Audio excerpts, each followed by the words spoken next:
Hello students, study focus में आपका स्वागत है। इस वीडियो में हम 7th क्लास साइंस का फर्स्ट चैप्टर पढ़ेंगे, न्यूट्रिशन इन प्लांट्स। इस चैप्टर का जो फर्स्ट पार्ट है उसमें हमने nutrition, types of nutrition, autotrophs, heterotrophs और फोटोसिंथेसिस को कवर कर लिया है। अगर आपने वो वीडियो नहीं देखी है तो आप प्लेलिस्ट में जाके उसे देख सकते हैं।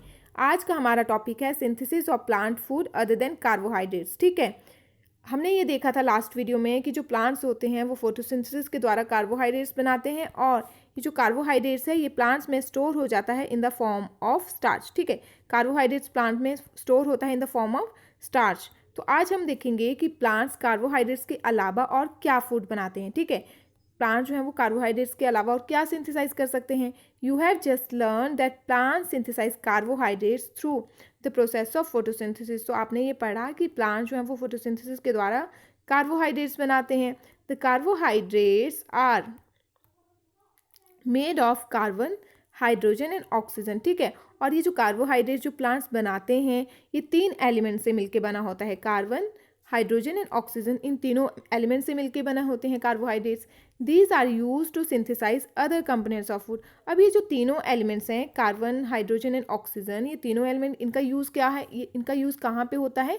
फूड के अदर कंपोनेंट बनाने में। हमें पता है कि फूड में और भी कंपोनेंट्स होते हैं जैसे प्रोटीन्स, फैट्स, विटामिन, मिनरल। ठीक है, तो ये जो सारे कंपोनेंट्स होते हैं इनको बनाने में ये तीनों कंपोनेंट यूज होते हैं। But proteins are nitrogenous substances which contain nitrogen. But ये जो प्रोटीन्स हैं ये कैसे सब्सटेंसेस हैं? ये नाइट्रोजनस सब्सटेंसेस हैं और इनमें नाइट्रोजन प्रेजेंट होता है। तो अब कार्बोहाइड्रेट्स में तो नाइट्रोजन है ही नहीं, कार्बोहाइड्रेट्स में तो सिर्फ कार्बन, हाइड्रोजन एंड ऑक्सीजन है, नाइट्रोजन तो यहाँ पे प्रेजेंट ही नहीं है, तो प्रोटीन्स जो है वो नहीं बन पाएंगे। ठीक है, तो from where do the plants obtain nitrogen. तो अब ये जो प्लांट्स हैं ये नाइट्रोजन कहाँ से लेते हैं? Recall that nitrogen is present in abundance in gaseous form in the air. तो आप याद करिए कि जो एयर है, ठीक है, एयर में जो नाइट्रोजन है वो अबंडेंस में प्रेजेंट होते हैं। अबंडेंस होता है बहुत अधिक मात्रा में। ठीक है, तो नाइट्रोजन जो है वो गैस की फॉर्म में एयर में प्रेजेंट होती है बहुत अधिक मात्रा में। ठीक है, तो अगर देखा जाए जो टोटल एयर होती है, बट इस एयर जो है मिक्सचर है। ठीक है, एयर में बहुत सारी गैसेस होती हैं। अब अगर हम टोटल एयर को देखें तो एयर में अगर नाइट्रोजन को देखें तो नाइट्रोजन जो है वो टोटल एयर में 78% जो है वो नाइट्रोजन है। ठीक है, नाइट्रोजन जो है वो 78% हमारी एयर में प्रेजेंट होती है in the form of gas. ठीक है, और जो ऑक्सीजन है जिसको हम यूज़ करते हैं सांस लेने में वो होती है 21%। ऑक्सीजन कितनी है? ऑक्सीजन जो है वो टोटल एयर में 21% जो है वो ऑक्सीजन प्रेजेंट है और नाइट्रोजन जो है वो 78% है। ठीक है, however plants can not absorb nitrogen in this form. अब ये नाइट्रोजन किस फॉर्म में है? गैस की फॉर्म में है, तो प्लांट्स जो है वो नाइट्रोजन को इस गैसीय फॉर्म में एब्जॉर्व नहीं कर सकते। सॉइल है certain bacteria that convert gaseous nitrogen into a usable form and release it into the soil. अब जो सॉइल होती है जहाँ पे हमारे प्लांट्स लगे होते हैं वहाँ पे सॉइल में कुछ एक बैक्टीरिया होते हैं जो वो क्या करते हैं, इस गैसियस नाइट्रोजन को लेते हैं, वो गैसियस नाइट्रोजन को चेंज कर देते हैं यूजेबल फॉर्म में। यूजेबल फॉर्म ऐसी फॉर्म होती है जिसको प्लांट्स यूज़ कर सकते हैं। ठीक है, तो गैसियस नाइट्रोजन को लेते हैं ये बैक्टीरिया और उसको ऐसी फॉर्म में चेंज कर सकते हैं जिसको प्लांट्स यूज़ कर सकें। और फिर जब यूजेबल फॉर्म में वो चेंज हो जाती है गैसियस नाइट्रोजन, फिर उसको वो रिलीज़ कर देते हैं सॉइल में। ठीक है, सॉइल में छोड़ देते हैं। These soluble forms are absorbed by the plants along with water. ठीक है, और हमने ये पढ़ा है कि प्लांट्स की जो रूट्स होती हैं वो वाटर और मिनरल्स को एब्जॉर्व कर लेती हैं। तो जब वाटर और मिनरल्स एब्जॉर्व होते हैं तो वो जो यूसेबल फॉर्म होती है नाइट्रोजन की, जो यूसेबल फॉर्म होती है वो भी along with the water and minerals plants में एब्जॉर्व हो जाती है। ठीक है, also you might have seen farmers adding fertiliser rich in nitrogen to the soil. इसके अलावा आपने किसानों को अपने खेतों में फर्टिलाइज़र को ऐड करते हुए भी देखा होगा, और जो फर्टिलाइज़र जो नाइट्रोजन रिच होते हैं उनमें, जिनमें नाइट्रोजन बहुत ज़्यादा होती है, तो वो भी आपने खाद वगैरह डालते हुए देखा होगा। In this way the plants fulfil there requirements of nitrogen along with the other constituent. ठीक है, तो इस तरह से जो प्लांट्स हैं वो अपने नाइट्रोजन की कमी को, जो उनकी ज़रूरत होती है, नाइट्रोजन की रिक्वायरमेंट होती है, उसको पूरा करते हैं और उसके साथ साथ में जो दूसरे कंस्टिट्यूएंट्स होते हैं उनकी भी। Plants can then synthesise components of food other than carbohydrates such as proteins and fats. तो इस तरह से जो प्लांट्स होते हैं वो अदर कंपोनेंट्स जो होते हैं फूड के उनको भी सिंथेसाइज करते हैं, जैसे प्रोटीन्स और फैट्स, इस तरह से वो बना लेते हैं। ठीक है, नेक्स्ट है other modes of nutrition in plants. ठीक है, अब ये चीज़ें तो हमने देख ली। अदर मोड ऑफ न्यूट्रिशन, अब न्यूट्रिशन लेने के और क्या तरीके हैं प्लांट्स में? There are some plants which do not have chlorophyll. कुछ एक ऐसे भी प्लांट्स होते हैं जिनमें क्लोरोफिल नहीं होती। क्लोरोफिल का फंक्शन क्या होता है? क्लोरोफिल जो है वो सनलाइट की एनर्जी को कैप्चर करती है, जिसकी वजह से फोटोसिंथेसिस होती है। बट अगर प्लांट्स में क्लोरोफिल ही नहीं होगी तो फोटोसिंथेसिस भी नहीं होगी, ठीक है। तो they can not synthesise their food. अब क्लोरोफिल नहीं है प्लांट्स में तो वो अपना फूड नहीं बना सकते, वो फोटोसिंथेसिस नहीं कर सकते। How to they survive and from where do they derive nutrition. अब ऐसे प्लांट जो फोटोसिंथेसिस नहीं कर सकते, जिनमें क्लोरोफिल नहीं होती, तो वो सर्वाइव कैसे करते हैं, कैसे वो जिंदा रहते हैं, ठीक है। और वो न्यूट्रिशन कहाँ से लेते हैं? डिराइव होता है लेना, ठीक है। तो न्यूट्रिशन कहाँ से लेते हैं?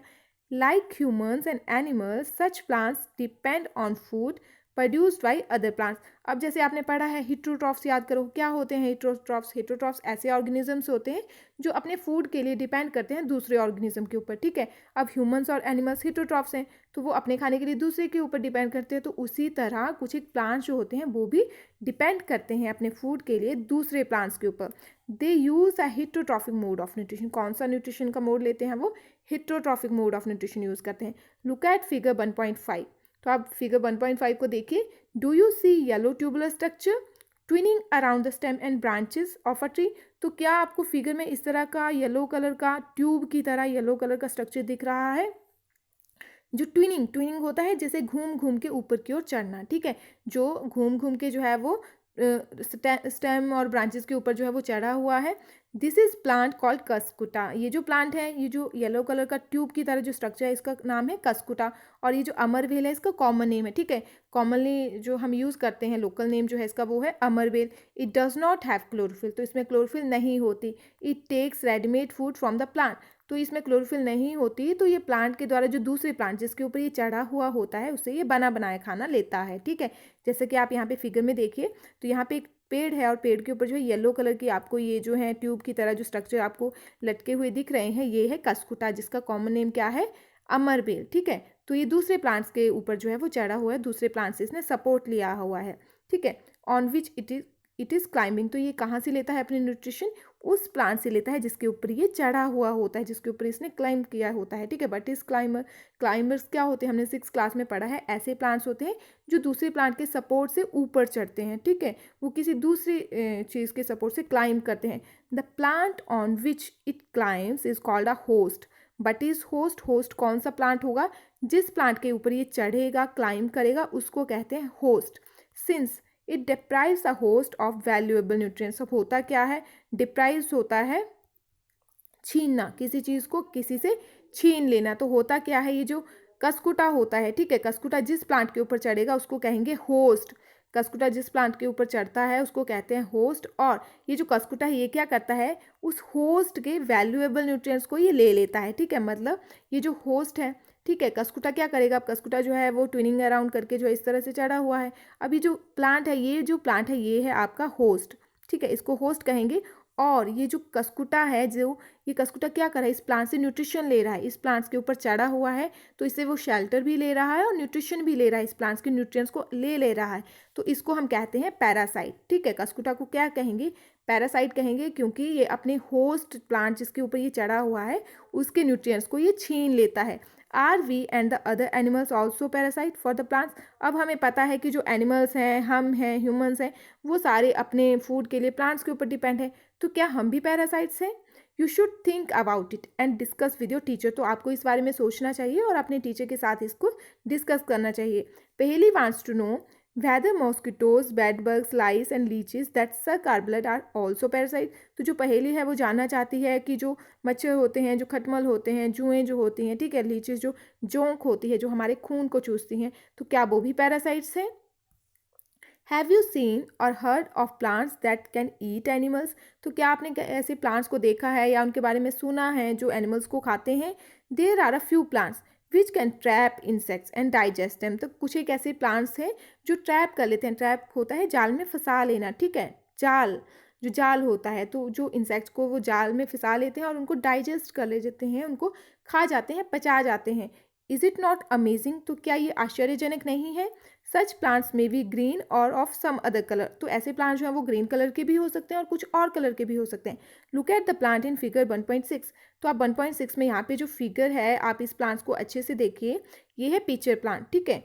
ये जो प्लांट है इसको आप अच्छे से देखिए, इसकी लीव्स को ध्यान से देखिए, इसकी जो लीव्स हैं इसी लीव्स के साथ ही ये जो स्ट्रक्चर है ये आगे कंटिन्यू है, ठीक है। तो ये जो लीव्स हैं इस प्लांट की ये मॉडिफाई हो जाती हैं इनटू अ पिक्चर, ठीक है। ये जो है ये एक पिक्चर है तो इसमें ये मॉडिफाई हो जाती हैं। यहाँ पे देखिए तो ये जो इस तरह का जो स्ट्रक्चर है ये है एक जाल, ठीक है, ये जाल है और ये जो है इसका माउथ है, ठीक है, इस जाल का माउथ है और ये जो लीड है ये इसका ढक्कन है। होता क्या है, जब कोई भी इंसेक्ट इसके आसपास यहाँ पे आता है, यहाँ पे जब वो लैंड करता है तो ये जो ढक्कन है ये क्या होता है, ये ढक्कन अपने आप ही ये बंद हो जाता है, ठीक है। जब भी इंसेक्ट यहाँ पे आएगा तो ढक्कन जो है वो अपने आप बंद हो जाएगा और वो इंसेक्ट जो है वो अंदर आ जाता है, अंदर फंस जाता है। और नीचे इसके अंदर ये जो है यहाँ पे नीचे की तरफ इस तरह से जो पिक्चर है, पिक्चर के अंदर छोटे छोटे हेयर्स होते हैं, ठीक है, हेयर्स होते हैं और वो हेयर जो है वो नीचे की ओर होते हैं। इस तरह से जो हेयर हैं वो नीचे की ओर होते हैं। जब इंसेक्ट यहाँ पे आएगा तो ये ढक्कन जो है ये लिड जो है ये क्लोज हो जाती है, बंद हो जाती है और इंसेक्ट अंदर आ जाता है और इन हेयर्स के बीच में जो नीचे की तरफ झुके हुए होते हैं उनमें ये फंस जाता है इंसेक्ट, ठीक है, फंस जाता है इंसेक्ट और वो बाहर नहीं निकल पाता क्योंकि लिड जो है वो क्लोज हो जाती है, ठीक है। इस तरह से होता है। और होता क्या है, ये जो आपकी जो पिक्चर है ये इसमें क्या होता है, कुछ डाइजेस्टिव जूस सेक्रेट होंगे, ठीक है। यहाँ पे कुछ जूस सेक्रेट होंगे, डाइजेस्टिव जूस, और डाइजेस्टिव जूस क्या करते हैं, वो डाइजेस्ट करने का काम करते हैं, किसी चीज़ को पचाने का काम करते हैं। तो वो जूस यहाँ पे सेक्रेट होंगे और ये जो इंसेक्ट यहाँ पे फंसा हुआ होगा वो धीरे धीरे जो है फिर डाइजेस्ट होने लगता है प्लांट के अंदर, ठीक है। The picture like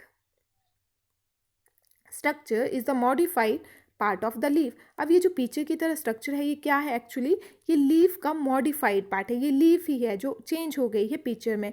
the apex of the leaf forms a lid which can open and close the mouth of the pitcher, ठीक है। एपिक्स होता है जो ऊपर वाली जगह होती है, ठीक है। अगर जैसे कोई चीज़ है तो जो ऊपर वाली जो जगह होगी उसको हम कहते हैं एपिक्स और जो नीचे वाली जो जगह होती है उसको हम कहते हैं बेस, ठीक है। बेस कहाँ पे होता है, बेस होता है नीचे और एपेक्स होता है ऊपर, ठीक है। तो जो ऊपर वाली जगह है जहाँ पे जो एपेक्स है लीफ का वहाँ पे लिड है। लिड क्या करती है, लिड जो है वो जो माउथ होता है पिक्चर का उसको खोलती है और बंद करती है, ठीक है। तो लिड का क्या काम है कि माउथ को बंद करना, जब इंसेक्ट आ जाएगा तो उसको बंद कर देती है और जब इंसेक्ट जो है वो डाइजेस्ट हो जाते हैं तो उसको खोल देती है, ठीक है। Inside the pitcher there are hair which are directed downwards, ठीक है। पिक्चर के अंदर क्या होता है, पिक्चर के अंदर हेयर्स होते हैं छोटे छोटे जो नीचे की तरफ को झुके हुए होते हैं, ठीक है। इस तरह से डाउनवर्ड यानी कि नीचे की तरफ झुके हुए होते हैं। When an insect lands in the picture, the lid closes and the trapped insect gets entangled into the hair. जब क्या होता है, जब इंसेक्ट जो है वो यहाँ पे आता है तो उसके अंदर जो है वो लिड जो है वो क्लोज होती है और इंसेक्ट जो है वो यहाँ पे जो हेयर्स होते हैं उनके बीच में फंस जाता है।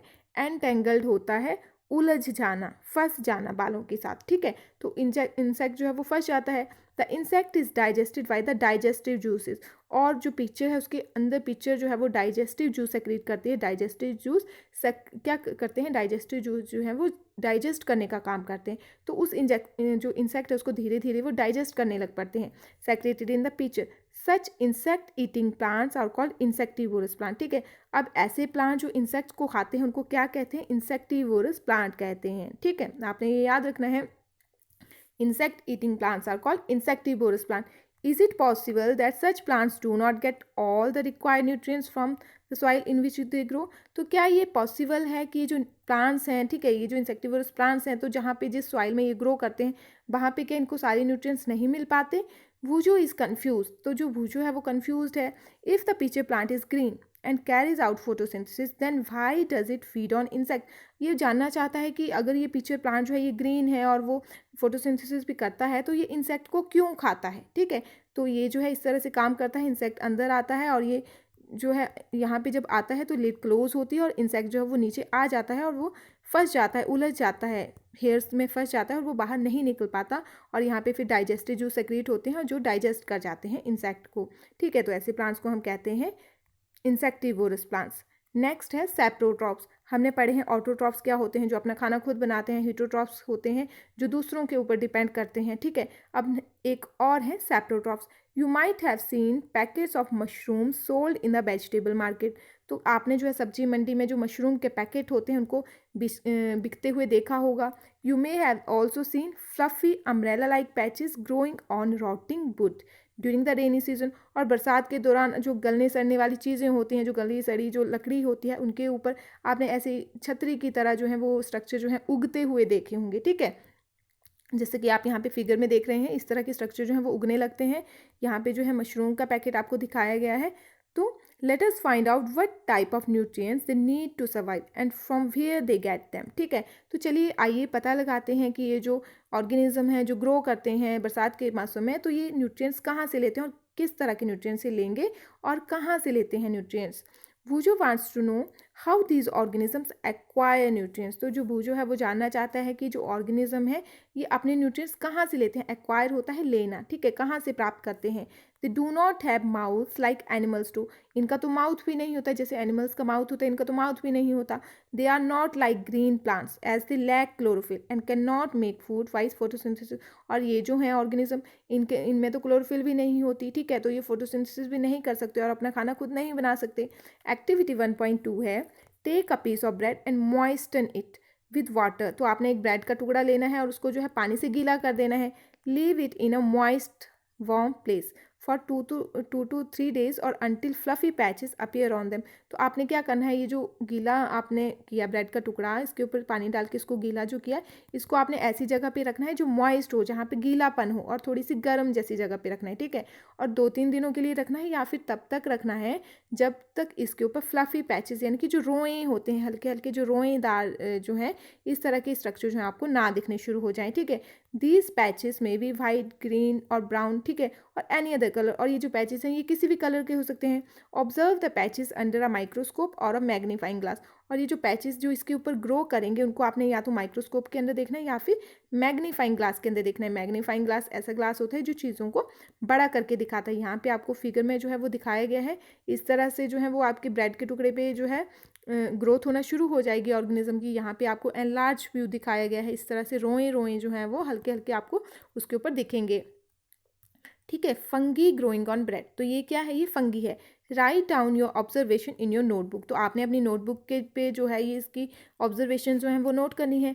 Most probably you will see cotton like threads spread on the piece of bread. तो ज़्यादातर केस में आप क्या देखोगे कि जो आपका ब्रेड होगा उसके ऊपर कॉटन, ठीक है, जो रुई की तरह जो हल्के हल्के धागे होते हैं उसकी तरह जो है वो आपको स्ट्रक्चर देखेंगे। These organisms are called fungi. तो ये जो ऑर्गेनिजम्स हैं इनको हम क्या कहते हैं, इनको हम कहते हैं फंगी, ठीक है। They have a different mode of nutrition. इनका मोड ऑफ न्यूट्रिशन अलग होता है, ठीक है। They secrete digestive juices on the dead and decaying matter and convert it into a solution. वो क्या करते हैं, ये जो फंगी हैं ये क्या करती हैं, ये डाइजेस्टिव जूस सेक्रेट करते हैं। डाइजेस्टिव जूस आपको पता है क्या करते हैं, ये जूस ये डाइजेस्ट किसी चीज़ को डाइजेस्ट करने का काम करते हैं। और कहाँ पे सेक्रेट करते हैं, डेड एंड डिकेइंग मैटर, ऐसी चीज़ें जो मर गई हों, जो गल सड़ रही हों, उन चीज़ों पे ये डाइजेस्टिव जूस को सेक्रेट करेंगे और उसको वो चेंज कर देंगे, एक सोल्यूशन बना देंगे उनका, ठीक है। जो गलने सड़ने वाली चीज़ें हैं वहाँ पे ये फंगी ग्रो करने लगती है, ग्रो करती है, फिर वहाँ पे डाइजेस्टिव जूस सेक्रेट करेगी। डाइजेस्टिव जूस जो है वो क्या करेंगे, वो जो गलने सड़ने वाली चीज़ें उनको सोल्यूशन की फॉर्म में बना देंगे। Then they absorb the nutrients from it, और उसके बाद जो है वो न्यूट्रिएंट्स को धीरे धीरे लेने शुरू कर देते हैं। This mode of nutrition in which organism take in nutrients in solution form from dead and decaying matter is called saprotrophic nutrition. What is saprotrophic nutrition? Autotrophic nutrition भी पढ़ी है आपने, heterotrophic nutrition भी पढ़ी है, ये है saprotrophic nutrition। इसमें क्या होता है, mode of nutrition in which organism take in nutrients in solution form, solution की फॉर्म में वो न्यूट्रिएंट्स लेते हैं from dead and decaying matter is called saprotrophic nutrition. तो ये आपने डेफिनेशन अच्छे से याद रखनी है। Plants which use saprotrophic mode of nutrition are called saprotroph. और ऐसे ऑर्गेनिज्म, ऐसे प्लांट जो saprotrophic mode of nutrition use करते हैं उनको सैप्रोट्रॉफ्स कहते हैं। जो गली सड़ी चीज़ों पे जो है जो गली सड़ी चीज़ों पे डाइजेस्टिव जूस सेक्रेट करके उनको सोल्यूशन में चेंज करके उनसे न्यूट्रिएंट्स लेते हैं, ऐसे ऑर्गेनिज्म को सैप्रोट्रॉफ्स कहते हैं। Fungi also grow on pickles, leather, clothes and other articles that are left in hot and humid weather for a long time, ठीक है। तो फंगी जो है वो अचार में, लेदर में या कपड़ों में या फिर ऐसी चीज़ जगह पे जो है वो ग्रो करती है जहाँ पे जो इन्वायरमेंट होता है कैसा होता है, थोड़ा सा गर्म होता है, ह्यूमिड होता है, थोड़ा सा वहाँ पे मॉइस्चर होता है, ठीक है। Paheli is keen to know whether her beautiful shoes which she wore on special occasion were spoiled by fungi during the rainy season। तो जो पहेली है वो ये जानने के लिए उत्सुक है कि क्यों उसके जो बहुत सुंदर जो शूज़ थे जिनको वो कभी कभी किसी फंक्शन में डालती थी, ओकेज़न होता है किसी फंक्शन में डालती थी, तो वो जो है वो स्पॉइल्ड हो गए, ठीक है, फंगी की वजह से वो बरसात के समय में ख़राब हो गए। स्पॉइल्ड होता है ख़राब होना, ठीक है, तो बरसात के समय में वो फंगी की वजह से ख़राब हो गए थे। She wants to know how fungi appear suddenly during the rainy season. तो ये वो जानना चाहती है कि रेनी सीजन में, बरसात के समय में फंगी जो है वो अचानक से कहाँ से आ जाती है, कहाँ से ग्रो कर लेती है। भूजो says once his grandfather told him that his wheat fields were spoiled by a fungus, ठीक है। तो जो भूजो है वो कहता है कि एक बार उसके दादा ने उसे बताया था कि उनका जो एक बार खेत है, गेहूं का खेत था, वो किसी फंगस की वजह से ख़राब हो गया था, ठीक है, स्पॉइल्ड होता है ख़राब होना। तो उसके दादा ने बताया था कि जो उनका खेत था वो किसी फंगस की वजह से ख़राब हो गया था। He wants to know if fungi causes diseases also. तो क्या वो जानना चाहता है कि क्या जो ये जो फंगी होती है क्या वो डिजीज़ भी कॉज करती है, क्या वो डिजीज़ होता है बीमारी, ठीक है, तो क्या वो बीमारी भी फैलाती है, ठीक है। Paheli told him that many fungi like yeast and mushroom are useful but some fungi causes disease in plants. तो पहेली ने उसे ये बताया कि ज़्यादातर जो फंगी होती हैं, जैसे जो ईस्ट होता है, मशरूम होता है, तो ये हमारे लिए यूज़फुल होते हैं, हमारे लिए फ़ायदेमंद होती हैं। बट कुछ एक फंगी जो होती हैं वो बीमारियां भी फैलाती हैं, प्लांट्स में, एनिमल्स में, ह्यूमंस में कुछ एक फंगी बीमारियां फैलाती हैं। Some fungi are also used in medicine. और कुछ एक फंगी जो है वो मेडिसिन बनाने में, यानी कि दवाइयाँ बनाने में भी यूज़ होती हैं, ठीक है। अब आपने फंगस और फंगी में कन्फ्यूज़ नहीं होना है। फंगस हम यूज़ करते हैं जब सिंगुलर वर्ड हो, ठीक है, सिंगुलर ऑर्गेनिज्म, एक ऑर्गेनिज्म, यानी कि हम एक ही फंगस की बात करें तो हम यूज़ करेंगे फंगस, ठीक है। फंगी हम यूज़ करते हैं जब ज़्यादा ऑर्गेनिज्म, फंगी के मतलब ज़्यादा ऑर्गेनिज्म होंगे तो हम फंगी यूज़ करते हैं।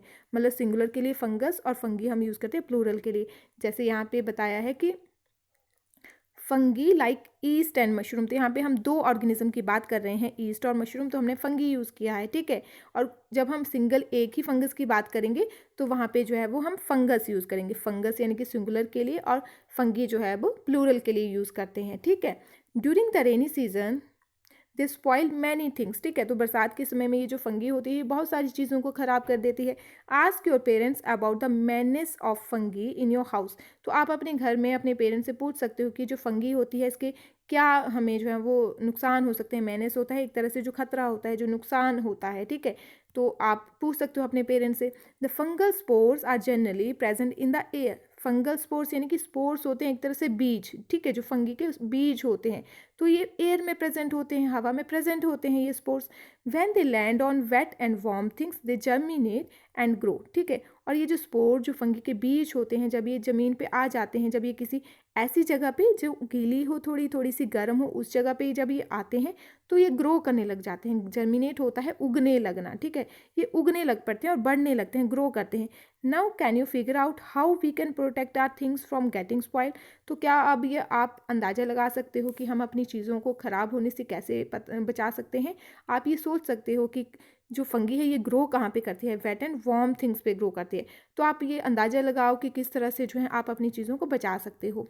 सम organism live together and share shelter and nutrient. अब कुछ एक ऑर्गेनिज्म जो होते हैं वो एक साथ रहते हैं, साथ साथ में रहते हैं और वो शेयर करते हैं शेल्टर को। शेल्टर होता है जो रहने की जगह होती है, आश्रय, ठीक है, तो रहने की जगह को शेयर करते हैं और न्यूट्रिएंट्स को शेयर करते हैं। जैसे कि कभी कभी आप अपने फ्रेंड्स के साथ अपना फूड शेयर कर लेते हो, खाना शेयर कर लेते हो, तो उसी तरह कुछ एक ऑर्गेनिज्म कभी कभी जो है वो अपनी चीज़ों को आपस में शेयर करते हैं, न्यूट्रिएंट्स और शेल्टर को। दिस, तो उनके बीच में एक रिलेशनशिप बन जाता है, उनके बीच में एक रिलेशन बन जाता है। This relationship is called symbiotic relationship. उसको क्या कहते हैं, सिम्बायोटिक रिलेशनशिप कहते हैं। For example certain fungi live in the roots of trees, ठीक है, तो कुछ एक जो फंगी होती हैं वो जो प्लांट्स होते हैं उनके रूट्स में रहते हैं। The tree provides nutrients to the fungus and in return receives help from it to take up water and nutrients from the soil, ठीक है। होता क्या है, जो कुछ एक फंगी होती हैं वो जो रूट्स होती हैं, रूट्स में जो है वो फंगी रहने लगती हैं, ठीक है। प्लांट्स की जो ट्री होते हैं, जो बड़े बड़े ट्री होते हैं, उनकी रूट्स में ये फंगस रहने लगती है। और ये जो फंगस है ये क्या करती है, ये सॉइल में से न्यूट्रिएंट्स, वाटर, मिनरल्स को एब्जॉर्व करके रूट्स को देती हैं, ठीक है। ये फंगस क्या करती है, ये न्यूट्रिएंट्स, मिनरल्स को एब्जॉर्व करती है और रूट्स को देती हैं, और रूट्स जो है वो वाटर के थ्रू जो है वो लीव्स तक पहुंचाता है। फिर लीव्स फोटोसिंथेसिस के द्वारा फूड बनता है, और जो भी फूड बनता है फिर जो भी जो न्यूट्रिएंट्स जो है वो वापस फूड में जो बनते हैं, तो वो जो फूड होता है वो मिलता है फिर फंगी को, ठीक है। प्लांट जो है वो इसके बदले में जो फंगी है उसको क्या देता है, न्यूट्रिएंट देता है, रहने की जगह देता है। अभी जो फंगस है ये रूट्स में रहती है, तो फंगस क्या कर रही है, फंगस जो है वो प्लांट से शेल्टर ले रही है, ठीक है। और जब वो खाना बनाता है प्लांट्स, तो प्लांट से जो है वो न्यूट्रिएंट्स भी लेती है और सॉइल में से वो एब्जॉर्व करके जो है वो प्लांट्स को देती है, ठीक है। तो दोनों जो है वो आपस में किस तरह से कनेक्टेड है, दोनों के बीच में रिलेशनशिप बनता है, सिम्बायोटिक रिलेशनशिप। जैसे हमने सॉइल में पढ़ा था कि जो सॉइल में बैक्टीरिया होते हैं, तो बैक्टीरिया भी क्या करते हैं, बैक्टीरिया जो गैसेस आपकी नाइट्रोजन होती है उसको वो यूजेबल फॉर्म में चेंज करते हैं, जिसको प्लांट्स गैस की फॉर्म में नहीं ले सकते, ठीक है। और उसी नाइट्रोजन को जो है वो यूजेबल फॉर्म में चेंज करके प्लांट्स को पहुंचा देते हैं और प्लांट्स जो है उसके बदले में उनको खाना देता है, ठीक है। This association is very important for the tree. और ये जो एसोसिएशन होती है ये ट्री के लिए बहुत इंपॉर्टेंट होती है, क्योंकि ट्री जो है अगर नहीं वो एब्जॉर्ब कर पाता है मिनरल और न्यूट्रिएंट्स को अच्छी तरह से, तो जो फंगी है वो उनको मिनरल और न्यूट्रिएंट्स को एब्जॉर्ब करके प्लांट्स तक पहुंचाती है और प्लांट जो है फिर उसको फंगी को रहने के लिए जगह देता है और खाना देता है, ठीक है। इन organism called lichens a chlorophyll containing partner which is an alga and a fungus live together, ठीक है। अब एक और ऑर्गेनिज्म है जिसका नाम है लाइकन। लाइकन क्या है, लाइकन में दो ऑर्गेनिज्म साथ में एक रिलेशनशिप में रहते हैं, एक होता है एल्गा और एक होती है फंगस, ठीक है। एल्गी आपको पता है, एल्गी जो होती है वो क्लोरोफिल कंटेनिंग होती है, एल्गी अपनी फोटोसिंथेसिस खुद करती है, अपना खाना खुद बनाती है। तो एल्गी जो है वो फंगस के साथ रहती है। फंगस आपने पढ़ा है कि फंगस कैसी होती है, सैप्रोट्रॉफ होती है, ये अपना खाना खुद नहीं बना सकती। तो एल्गी और फंगस साथ में रहती हैं, ठीक है। और ये जो साथ में रहती हैं एल्गी और फंगस, जब साथ में रहती हैं तो इनको हम कहते हैं लाइकन। क्या कहते हैं इनको, लाइकन कहते हैं, ठीक है। The fungus provides shelter water and minerals to the alga. तो ये जो फंगस है ये क्या करती है, ये एल्गी को क्या देगी, शेल्टर देगी, वाटर देगी और मिनरल्स देगी, ठीक है, एल्गी को। And in return the alga provides food which it prepares by photosynthesis. और एल्गी क्या करेगी, एल्गी जो है वो फोटोसिंथेसिस के द्वारा खाना बनाएगी और खाना जो है, फूड जो है वो फंगस को देगी, ठीक है। फंगस क्या करती है, fungus shelter water and mineral जो है वो एल्गी को देगी, ठीक है।